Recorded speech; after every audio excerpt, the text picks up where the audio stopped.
Oke, Bismillahirrahmanirrahim. Assalamualaikum warahmatullahi wabarakatuh. Perkenalkan, nama saya Andres Nur Jalal, salah satu mahasiswa Bani Saleh dari kelas S1 TI 7A Malam.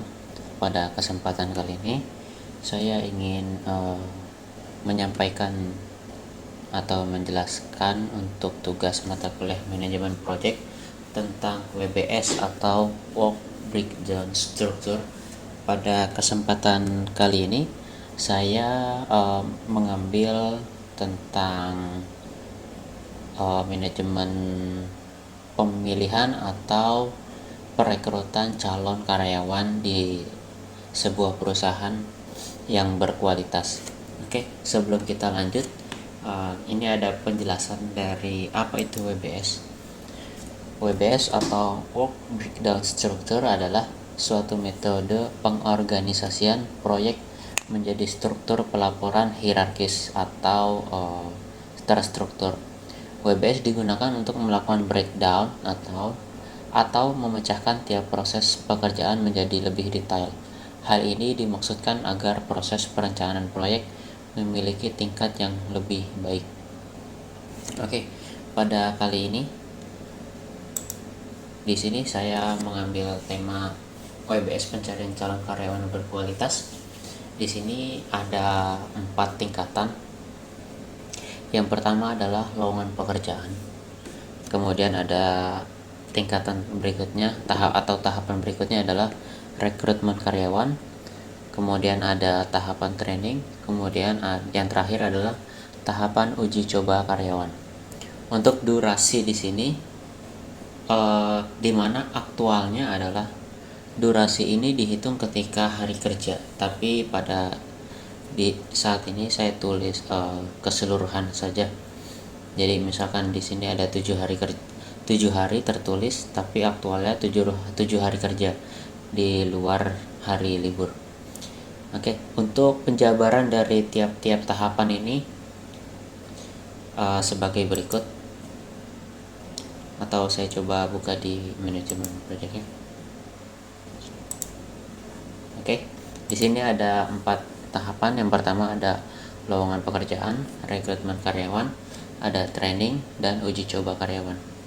Bisa dilihat di tahapan pertama itu ada di lowongan pekerjaan, dimana di sini saya tulis 1 hari. Kemudian di lowongan pekerjaan ini ada tingkatan lanjut, yaitu menerima permintaan karyawan baru, kemudian menentukan kualifikasi karyawan yang dibutuhkan, kemudian membuat pengumuman tentang lowongan pekerjaan yang sudah diterima. Ini masing-masing membutuhkan waktu 1 hari, atau kalau paling cepat itu dalam 1 hari bisa diselesaikan.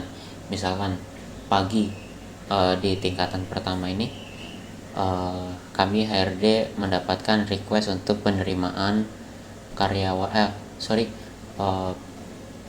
request untuk karyawan baru di Departemen Quality Control. Oke, kita terima. Setelah itu kita masuk ke tahapan berikutnya adalah menentukan kualifikasi karyawan yang dibutuhkan. Apa saja sih yang harus dimiliki oleh karyawan yang dibutuhkan, skill yang apa saja yang dibutuhkan, lalu keahlian apa saja, kemudian pengalaman kerja di mana, dan lain sebagainya. Setelah kualifikasi sudah dipenuhi, maka bisa lanjut ke berikutnya, yaitu membuat pengumuman tentang lowongan pekerjaan. Kenapa saya tulis 1 hari di sini? Karena biasanya lowongan pekerjaan ini sudah ada template, jadi kita tinggal mengganti bagian dan kualifikasi saja. Oke, lanjut. Sebelum saya lanjut, di sini ada penjelasan tentang tingkatan-tingkatannya. Ada yang tadi tentang pencarian calon karyawan yang berkualitas, yaitu tingkatannya adalah 1 lowongan pekerjaan, rekrutmen karyawan, kemudian ada training, dan yang terakhir adalah uji coba karyawan. Oke, kita lanjut. Kedua, di tingkatan kedua adalah rekrutmen karyawan. Nah, di rekrutmen karyawan ini tingkat pertamanya, lalu di tingkat keduanya adalah melalui internal atau eksternal. Ini tahapannya sama untuk tingkat 3, yang membedakan adalah pengerjaannya dilakukan oleh siapa. Kalau di internal ini dilakukan oleh staf HRD, tapi kalau di eksternal ini dilakukan oleh biasanya kita kerjasama dengan SMK-SMK atau bursa kerja yang lain. Jadi pengelolaannya saja yang beda, tapi untuk tahapan dari 2.1.1 sampai 2.1.5 ini sama. Untuk penjelasan lebih lanjut di sini di rekrutmen karyawan. Untuk rekrutmen karyawan kalau dihitung itu membutuhkan total 13 hari dari hari pertama melakukan tes rekrutmen karyawan baik di internal maupun di eksternal. Yang pertama adalah melakukan tes psikotes di dalam perusahaan untuk yang internal. Kemudian kalau di eksternal kita meminta bantuan atau bekerja sama dengan BKK yang ada di SMK atau bursa kerja lainnya.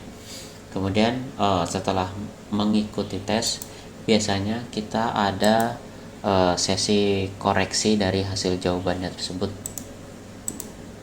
Pengkoreksian data ini bisa kita lakukan paling lama 2 hari, tergantung dengan jumlah banyaknya peserta tes, tapi paling lama 2 hari. Kemudian dalam 2 hari ini akan kita lakukan pengumuman siapa saja yang lulus atau tidak, yang kemudian dilanjut dengan tahap interview dengan user. Itu bisa juga dalam 1 hari atau 2 hari, tapi di sini saya tulis 2 hari.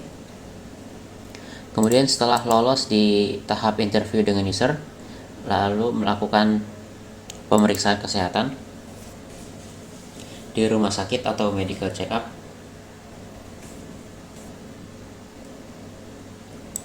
Setelah melakukan medical check up dan dinyatakan lolos,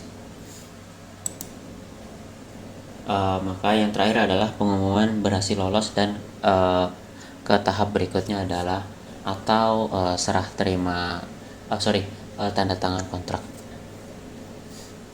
Ini estimasi yang bisa saya lakukan. Ini bisa saja tidak berurutan atau dalam arti lain, misalkan tahap pertama tes psikotes, lalu ini pemberitaan tentang kelulusan. Nah, ini bisa saja berurutan, misalkan Senin, Selasa sampai Rabu. Kemudian untuk interview dengan user biasanya kita komunikasi lagi dengan user, bisanya hari apa, waktunya kapan.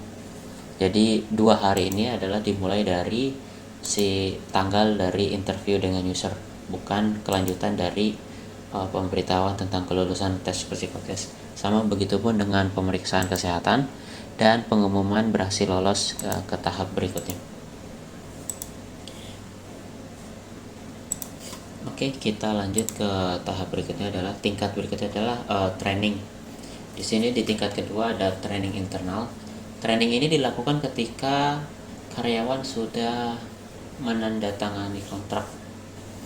Jadi sebelum masuk ke jalur produksi atau ke departemen yang dibutuhkan, calon karyawan ini wajib mengikuti training yang berlangsung selama 7 hari. Adapun selama 7 hari tersebut mereka akan mendapatkan yang pertama adalah materi dan pengetahuan tentang keadaan di perusahaan dan di jalur. Ini dilakukan oleh trainer. Kemudian ada melakukan pengenalan dengan keadaan dan perusahaan yang ada di jalur. Ini juga dilakukan oleh trainer. Kemudian ada turun langsung ke jalur guna mengetahui bagaimana situasi dan kondisi. Jadi tidak di dalam kelas, melainkan langsung terjun ke lapangan. Kemudian ada melakukan praktek dari beberapa materi. Ada beberapa trainer yang materinya itu mengharuskan untuk praktek. Jadi selain turun langsung ke jalur untuk melihat langsung situasi, kita juga ada praktek. Kemudian di tahap terakhir adalah menyusun kekompakan antar anggota training. Ini juga dilakukan oleh trainer. Jadi ada materi yang membutuhkan kerjasama antar tim untuk mencapai tujuan dari pelatihan tersebut. Untuk penjelasannya di sini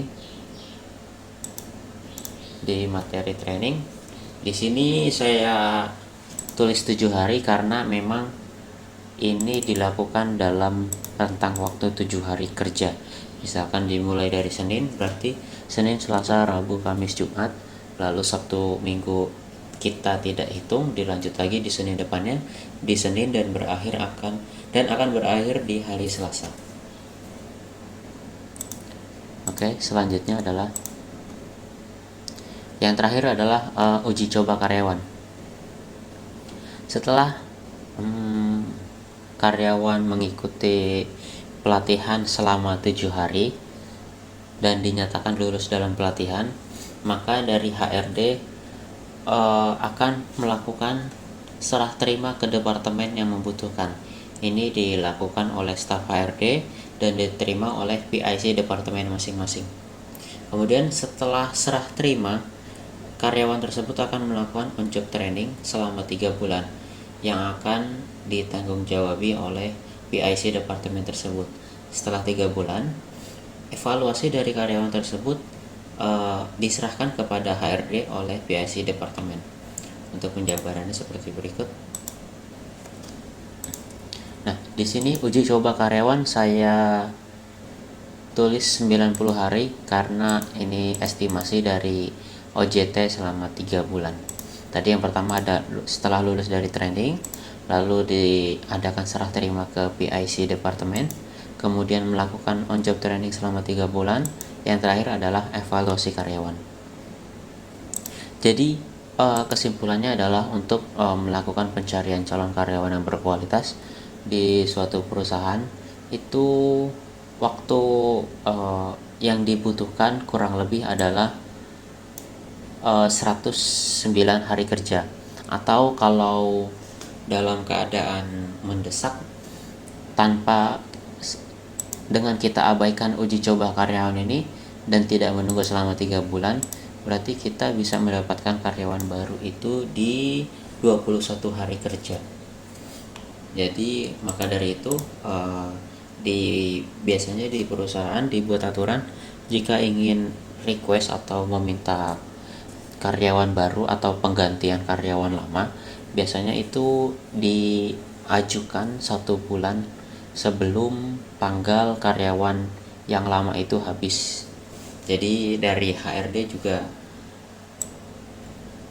tidak terlalu buru-buru, dan goals dari pengadaan ini juga tercapai, yaitu karyawan yang berkualitas. Oke, sekian dari saya untuk penjabaran tentang work breakdown struktur. Semoga bermanfaat dan dapat diambil ilmunya. Saya juga masih dalam tahap belajar, mungkin dari teman-teman sekalian yang menyaksikan video ini saya menerima kritik dan sarannya untuk kemajuan yang lebih baik lagi. Yang terakhir adalah saya ingin menyampaikan bahwa saya bangga berkuliah di STMIK Bani Saleh, karena dengan berkuliah di sini saya banyak mendapatkan ilmu tentang akademik dan non-akademik, ditambah lagi dengan lingkungan dan kemudian teman-teman yang memang dalam satu jalan atau satu tujuan. Oke, terima kasih dari saya. Kurang lebihnya mohon maaf. Wassalamualaikum warahmatullahi wabarakatuh.